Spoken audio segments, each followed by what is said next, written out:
Here's one for free speech absolutists to chew on. What should the French government do when the former head of Russian state television's French language channel is offered a place of rank on an all-new station with a free-to-air broadcast license, and she touts Kremlin propaganda lines with little or no pushback or fact-checking? Introducing Xenia Fedorova, who's just had her 10-year resident permit renewed and who's become the darling of far-right shipping magnate turned media mogul Vincent Bolloré. The same Bolloré who's swooped for TV, radio, print, and publishing outlets here in France. How much of what Fedorova says is opinion? How much is disinformation?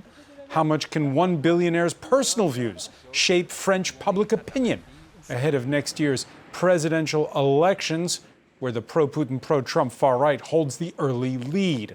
Contrast that with current state policy. On Sunday, France seized another sanctioned Russian tanker with UK support.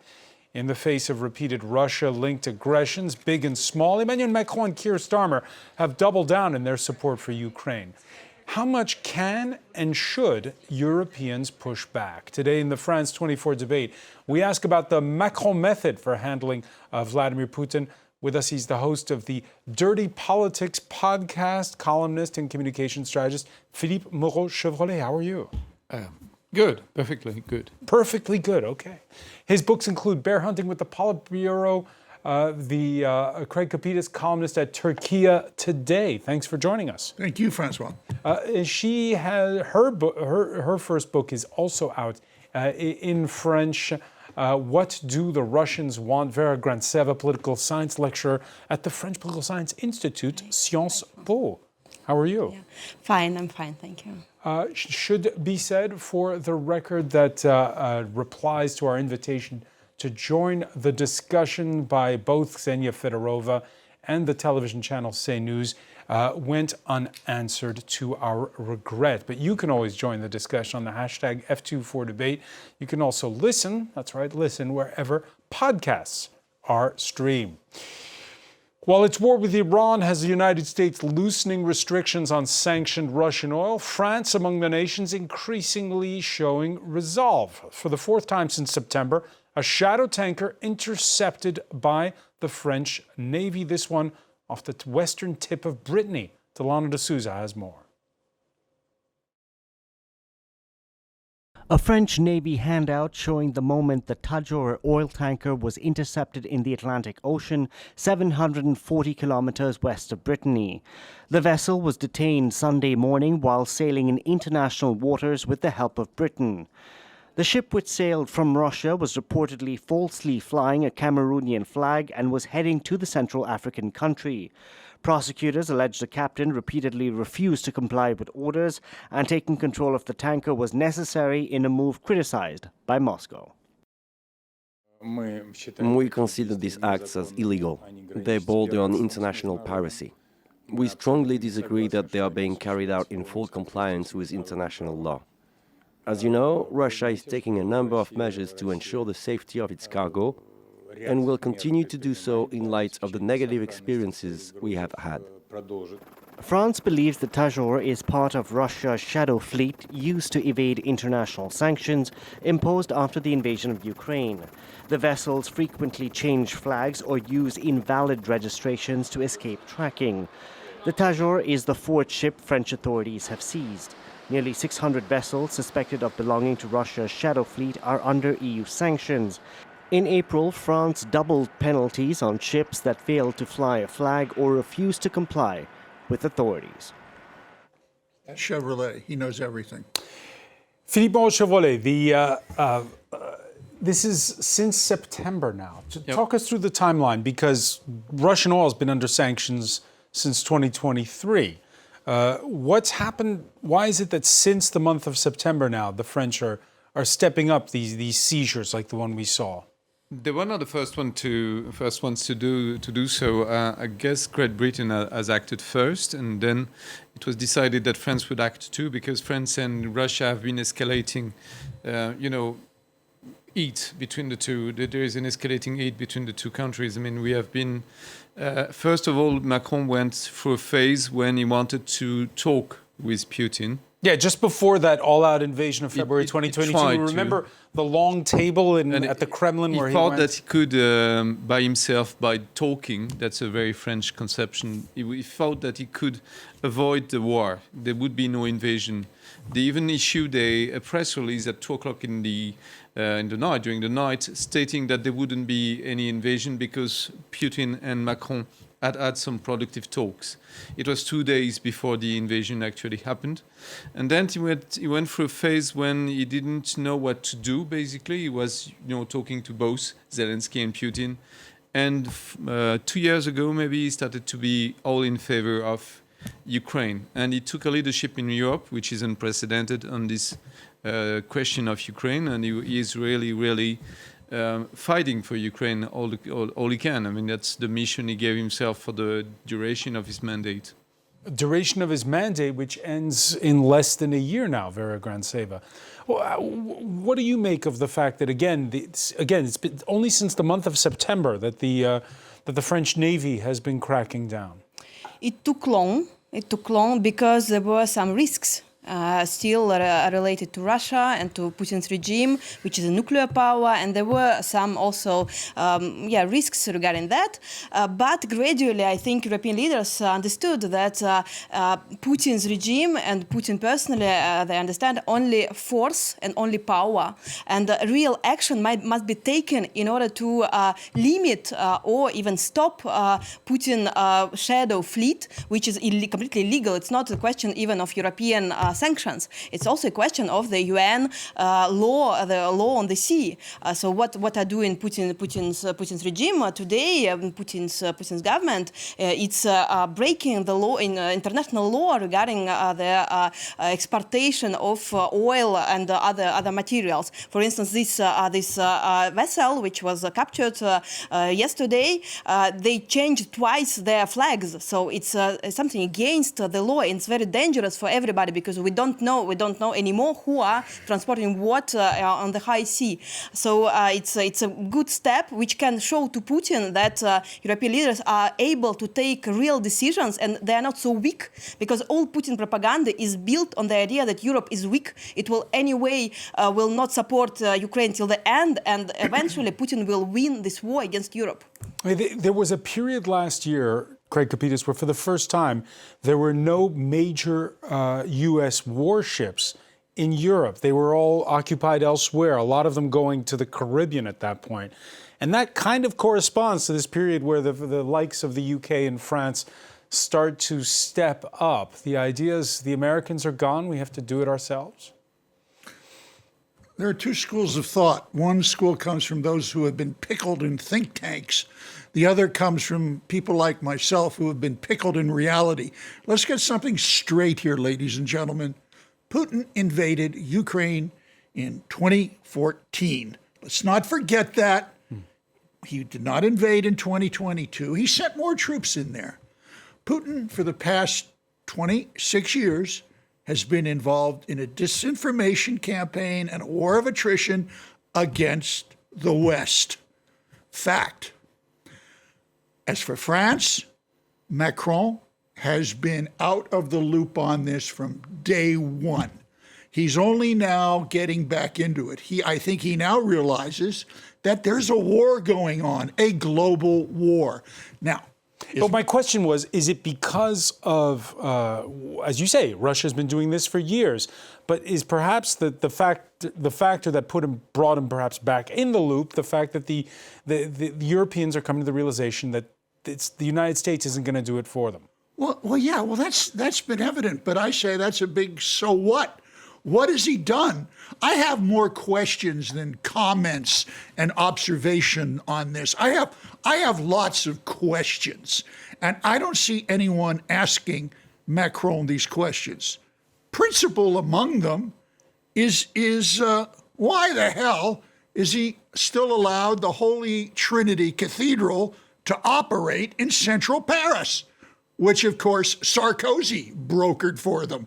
The people up at La Boîte, no, but that's a question that no one has asked Macron. Get rid of it. There's disinformation going here. Why hasn't anyone asked Bolloré, why Xenia Fedorova. All right, let's get into that. Let's get into that. I got questions. I don't have Here answers. we go. When the French government shut down RT France in 2023, its head at the time, this was after the all-out invasion of the bid to swoop for Kiev, was Xenia Fedorova. She started appearing in print, on radio, and on the TV stations of billionaire Vincent Bolloré. We can show her commenting the recent visit to Kiev by centrist French presidential hopeful Edouard Philippe, for instance. We need to work with Russia to build a good relationship, because Russia is able to help the French economy by supplying, for example, oil and gas at good prices. Today, that's what's necessary for the economy, but also on other levels. Philippe Chevrolet, this is what you see if you turn your TV to CNews these days, which is that an opinion that's a valid opinion, what we just heard in that little clip, or is it disinformation that should be banned? It's obviously an opinion, but it's disinformation. I mean, we don't know exactly where she speaks from. We don't know for whom she's working, for what she's working, and that's the main issue. I mean, we have banned RT, Russia Today, for a few years ago, and we did well to do that, and it was a European ban. And now she's back on the French television, stating the same things that she was saying during the time when she was heading Russia Today, except that it's not Russia which is operating apparently directly, and we don't know exactly why it's been broadcasted. I mean, I couldn't explain why. This opinion is widely unpopular in France. Basically, the French population is supporting Ukraine massively. There is no question about it. It won't make the far right win in 2027. If anything, it will make the far right unpopular, because it's not a popular opinion to be pro-Putin in France.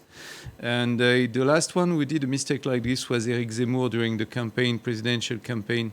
The far right leader in 2022. Yeah, 23. He went very much against Ukraine, and he said that we didn't have to welcome refugees, and he was immediately rejected for that by a huge part of the public opinion.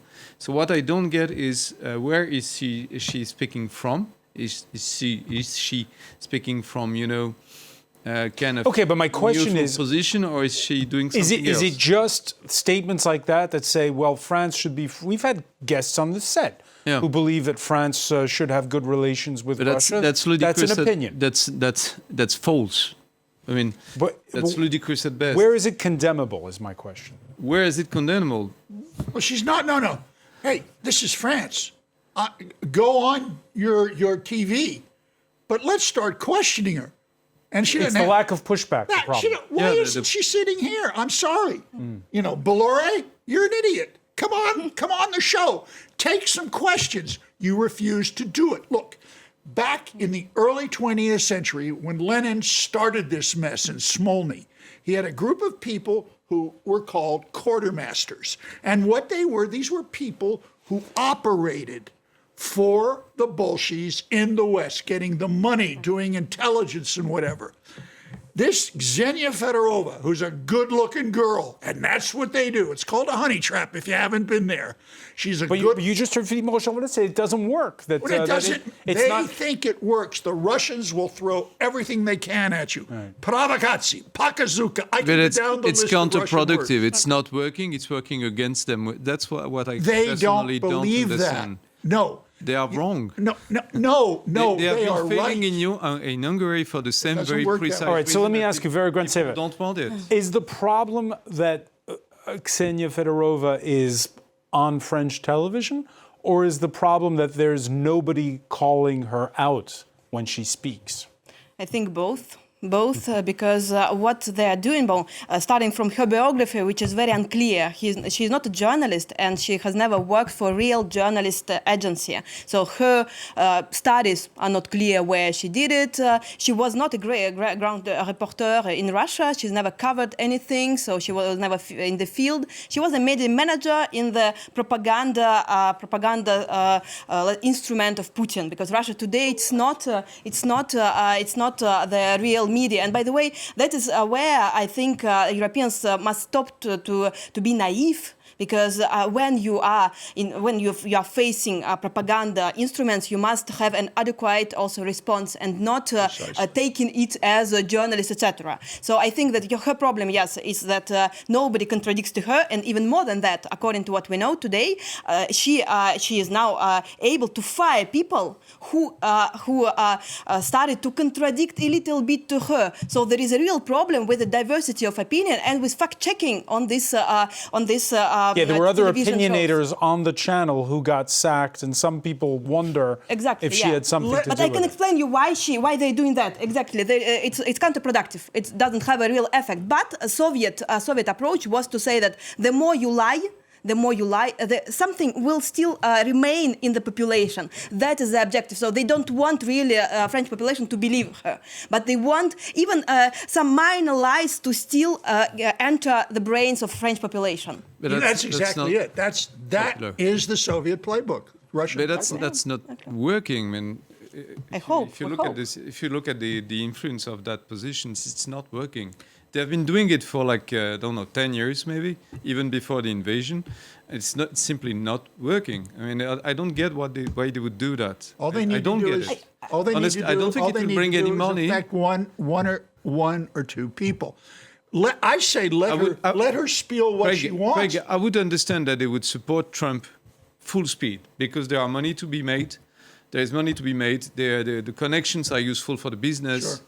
And it could help them politically. If they would advertise for Trump 24/7, I would understand that. What I don't get is that I don't see what they get out of it. This is the questions that we need to ask these people. We need to ask Bolloré, and he doesn't come on. Xenia doesn't come on. And the best way to defenestrate these people is to look them in the eye and say, I can call President Macron a son of a bitch on France 24, and I'm not going to put in a gulag. Try that with Putin in Russia and see what happens. This is what it comes down to. There is a war going on, and in a war, you will use all your assets. And as Philippe was saying, this started years ago, back in 2017. This is shortly after Emmanuel Macron first became president. He hosted his Russian counterpart at the Palace of Versailles. There, the French president fielded a question from Xenia Fedorova herself about his campaign's ban on Russia Today and on the news agency Sputnik.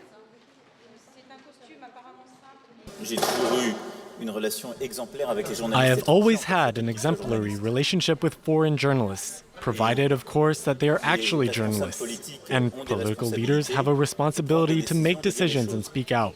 When media outlets spread defamatory falsehoods, they are no longer journalists. They are influence agents. Russia Today and Sputnik have been organs of influence during this election campaign, repeatedly spreading falsehoods about me and my campaign. So propaganda organs, not actual media outlets. Exactly. Vera Grantseva, you remember that visit to the Palace of Versailles back in 2017? We talked about Emmanuel Macron getting out of the loop at the outset of this of this program. Yeah. He seemed to get it back then. Yes, he was maybe already starting to think that there are some problems with Putin regime. So he did not believe that Putin will make a war, but he was, I think, aware that Russia is not a democracy and Putin is a dictator. But he had this illusion, as many European leaders, not only him, that there was still a way to pacify this dictatorship, to build a good relationship. So it was coming from a goodwill to not enter in the conflict, to not break out any war with him, etc. But I remember that preceding this meeting with Putin in 2017, Macron was portrayed in Russia as a weak person who was gay or with the elderly women, etc. And when he dared to say to Putin that his journalists are not real journalists, I remember that it was a shock. And take a look on Putin's face. He was also impressed that Macron dared to contradict to him, because his image of Macron and the image of Macron in Russia, created by Putin, let's be straight on that, was very different, that he was weak and he will never dare it. But he dared. He dared, and there has been criticism of Ksenia Fedorova. By the way, after Vincent Bolloré took control of storied publishing house Fayard, it's a publishing house founded in 1857.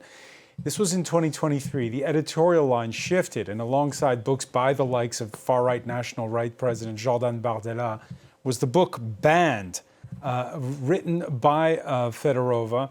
Fayard's blurb includes how she rose up against a certain press that's become complicit or submissive to political diktats, bravely fighting propaganda and censorship for freedom of thought, freedom of expression, freedom to inform.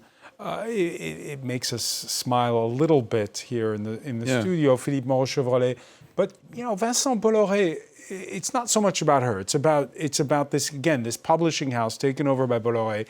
How much influence will he have, this social Catholic conservative, on next year's presidential election? The answer will be during the election. I think the moderates, the Democrats, don't realize what is currently happening. There is cultural war on the global scale. It's not only in France, it's everywhere. It's both influenced by the US massively and by Russia.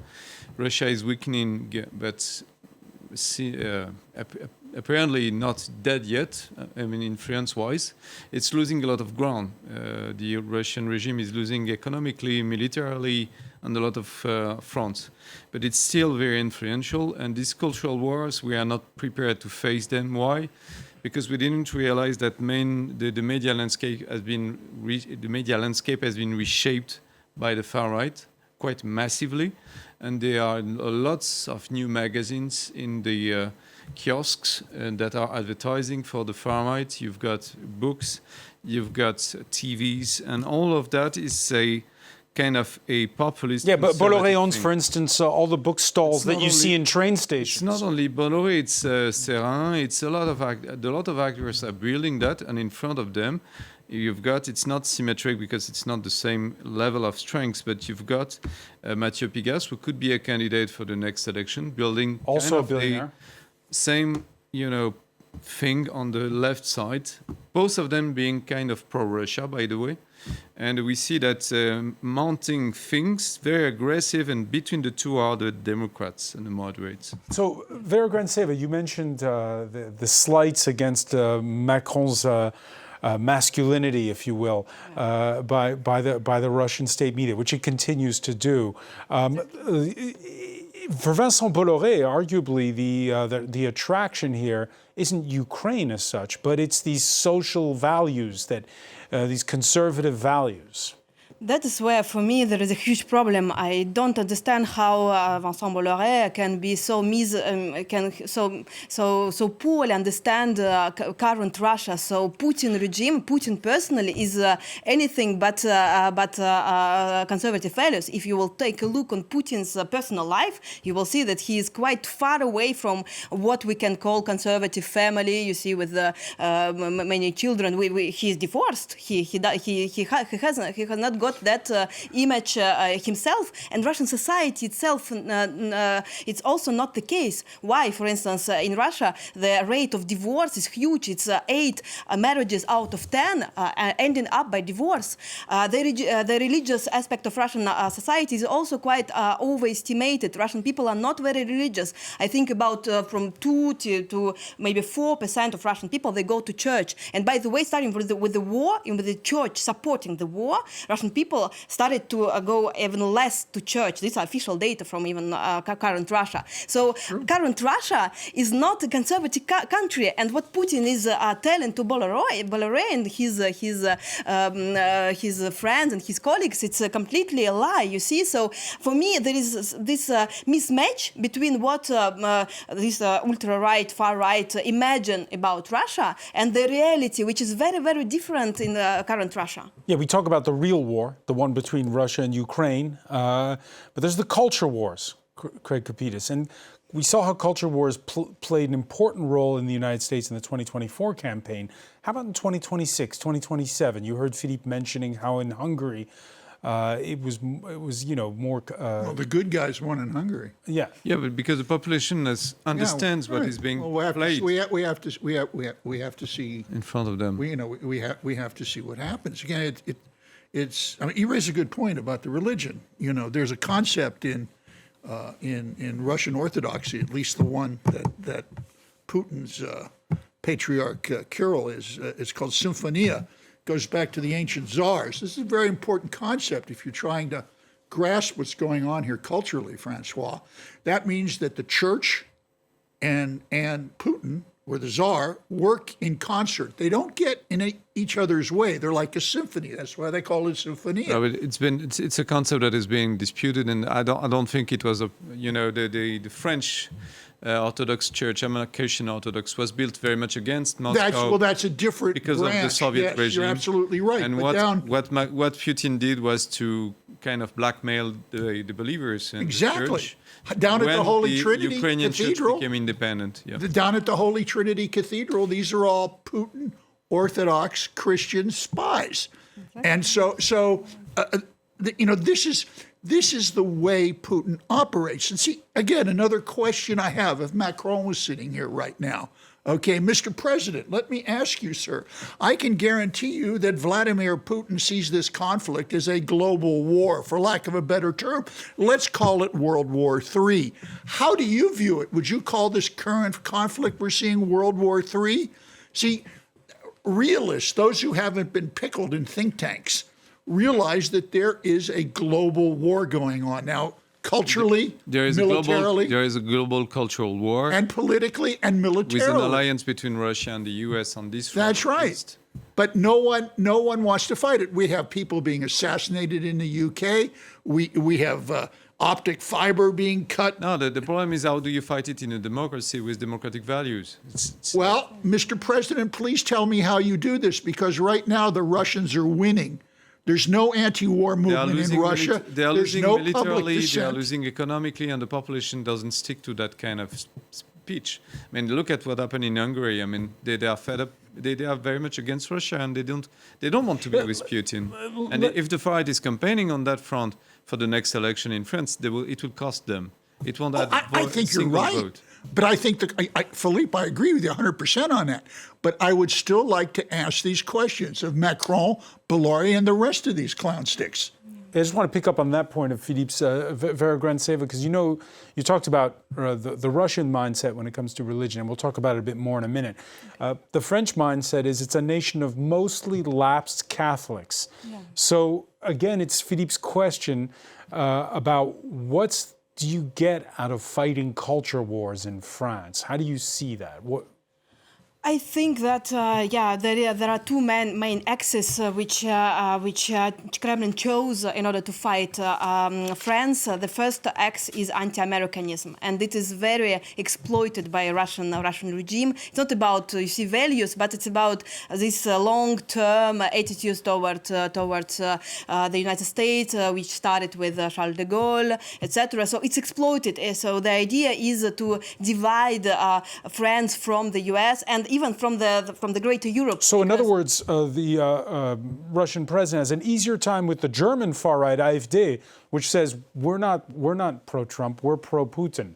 They say it bluntly. Believe me, they elaborated for each country its own message, which is based on its vulnerabilities. You see, so they identified in France the anti-Americanism as a spot which they can exploit in order to divide the country, to divide the French people with Americans, with other Europeans, etc. And then there is also the question of democracy and the values of democracy. So they learned how to turn against Europeans your own values. So this liberté of presse, which Ksenia Fedorova is talking about. So they're trying to turn it against you. And that's here where I think Europeans must find an appropriate response in order to, from one hand, stick to their values, and from another hand, not be naive towards this regime and know how to fight back and know how to protect their democracies, because Putin's goal is your democracies and your political system. Do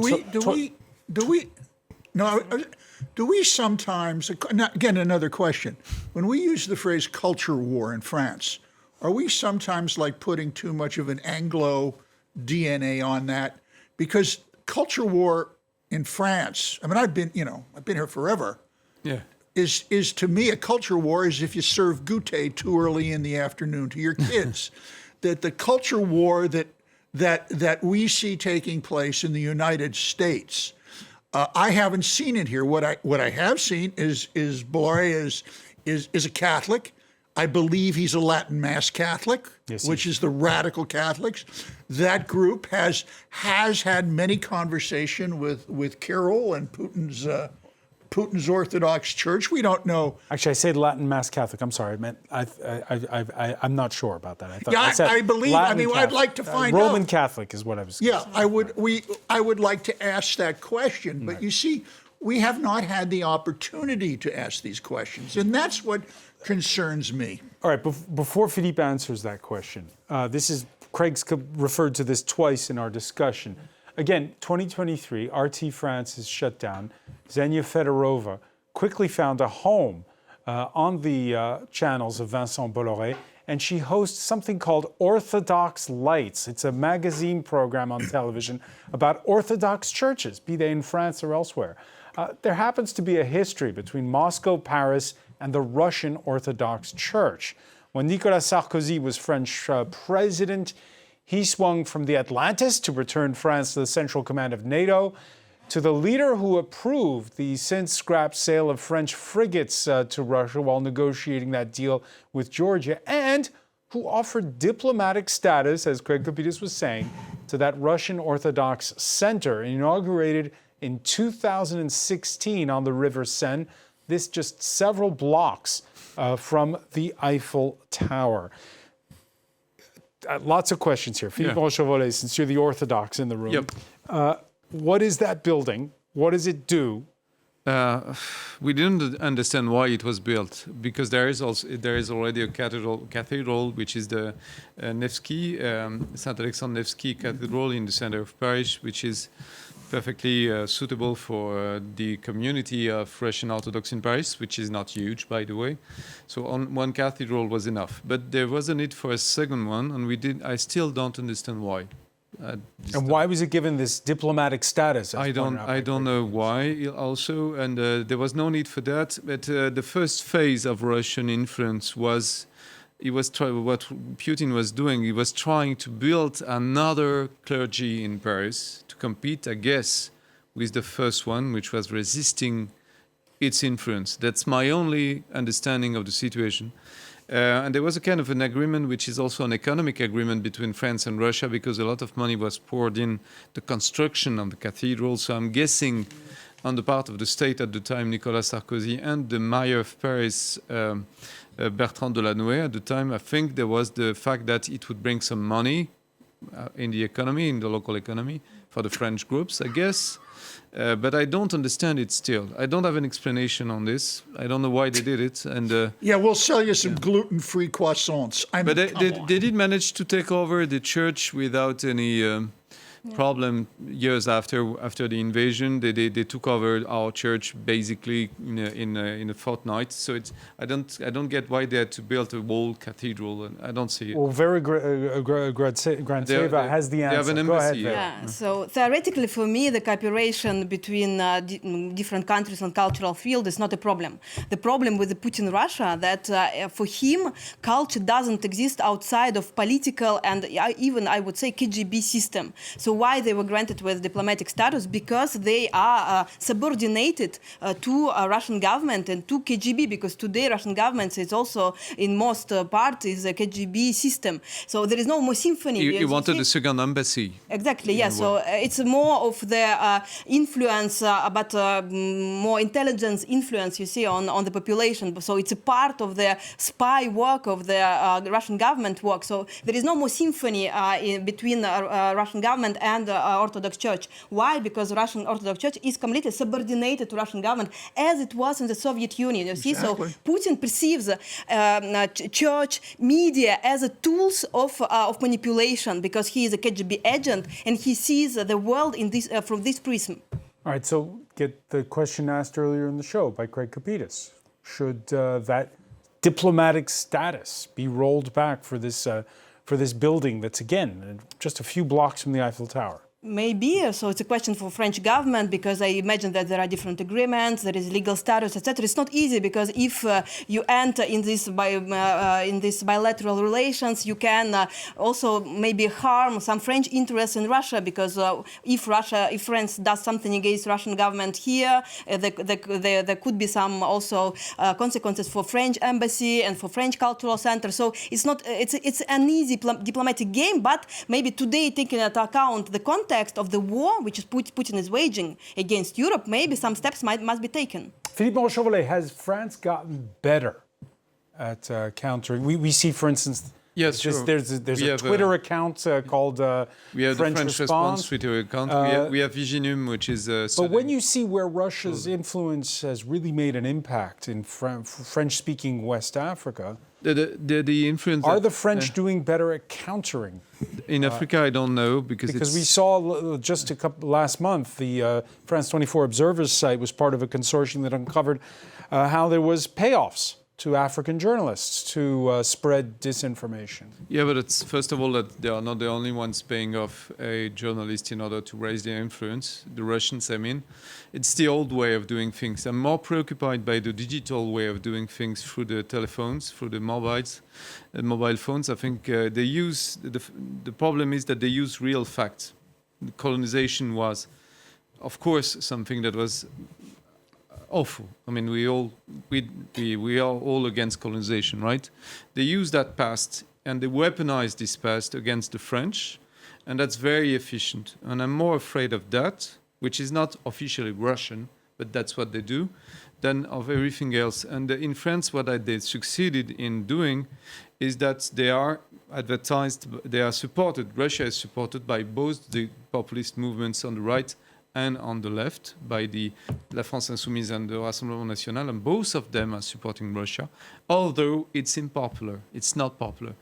Even if it's not popular, they are doing it. And that's a huge success on the Russian part. They have so if I follow your logic, a centrist who bashes Russia all day will get a lot of votes next year in the presidential election. Yeah, but that's not the main topic we will be talking about, unfortunately. I would love the election to be, revolving around Ukraine, but that won't be happening. Russians classically make mischief. This is what they do. The common term, we could go through the history, we don't have the time. They're here to make mischief. Don't try to overanalyze what they're doing. They are here to cause problems. And I would certainly like to ask Mr. Bolo Ray what he thinks about the church, the cathedral. How come he hasn't covered it? I'd like to ask Ksenia Fedorova, how come you haven't addressed this issue? Here's the point, Francois. The questions are not being asked. And that is very worrisome, particularly in a country, France, where people are highly educated. They always ask a lot of questions. They're very well read. Even if you go out to the countryside, you know, they're not Parisians. People here, by and large, are much smarter than the same kind of strata I grew up with in the United States, in West Virginia. They are anti-elite a lot. That's right, but they think. The far right is rising also because the left is actually, and the Democrats and the moderates are not actually fighting on the social front. They left it to the far right. And the Russian component is only a small component in the campaign. You ask the questions. And what Russia did achieve was to be a small component embedded in the campaign. Before we go, let's talk about what Russia did not achieve in the last couple of weeks, and something you referred to earlier. We saw, for instance, that scaled-down Victory Day parade last month on Red Square. Amid tight security, festivities went without the big military hardware of years past. There were fears of Ukrainian drone attacks on the parade. They didn't happen. Russia hitting Ukraine very hard this overnight. 22 killed, including in the city of Dnipro and in the capital. At the front, though, a stalemate. According to the Institute for the Study of War, Russia actually losing ground for the second month running. It's a slog, and we saw it in the bags under our correspondents' eyes. Nobody's getting any sleep these days in the Ukrainian capital. But everyone now looks for tea leaves, thinking there's going to be some kind of great turning point. How's this playing out with public opinion here? You're saying it's not going to be a major issue, but how concerned are people? This is an issue because people are worried about the war, whatever the war is. They are worried about what Trump is doing. They are worried about Putin is doing. And they start to look at China with, you know, they start to like China a little bit more because China is displaying a lot of soft power these days. They are not trying to frighten the French population. They are trying to seduce the French population. They've been back and forth between the two attitudes, but the last one is seduction mainly. But what we see is if the Russia is really losing ground, all that the far right and the far left are saying, actually, which is to say Russia is strong. Russia is supporting the poor. That's what the far left say. The far left is saying Russia is helping, you know, the former colonized countries getting over it and being better. That's what they say. And the far right is saying they stand for the true Western civilization that the moderates, the Democrats, have spoiled. And these two things will kind of be really weakened if Russia is losing the war, because then we will see what it is really happening in Russia, and what is really happening in Russia is a dictatorship, a bloody one, social standards that are way, way, way below anything that a Parisian would accept ever, and a situation that is so dire that the country is collapsing, actually. Vera Gredzeva, is a stalemate a loss for Vladimir Putin? Yes, it's a loss. It's a loss because Putin presented himself for a very long time as a big country, great country with the second army in the world. So 4 years passed, and this second army in the world could not only defeat Ukraine, but even achieve smallest objectives and goals in the region of Donbass. So yes, for him, it's a very tough moment because on many fronts, as it was said, he's losing economically, politically, diplomatically. Trump retreated from the negotiations with Ukraine, so it's not a very brilliant present for him right now. But what I'm also witnessing from Russian television and propaganda, that they're very confident in 2027. So they are thinking it's their calculation. And for me, it's funny because they don't count on their own forces, but they count what will be happening in Europe, and they invest a lot in it. So they invest in the cooperation with the far right, with the AfD in Germany, etc. So they still think that something can happen in 2027. But we saw their calculation on Trump before that. It did not turn out very well. So I doubt that their next calculation will also be very successful. Gangsters love stalemates. Russians love stalemates because they take advantage of them. So let's see how long it takes before they go into the into the Baltics. That's where it's going to happen. Putin loves stalemates. All right. On that optimistic note, we'll leave it there. Greg Kapitas, I want to thank you. I want to thank Vera Gredzeva, Philippe Moreau-Chevrolet. Thank you for being with us here in the France 24 debate.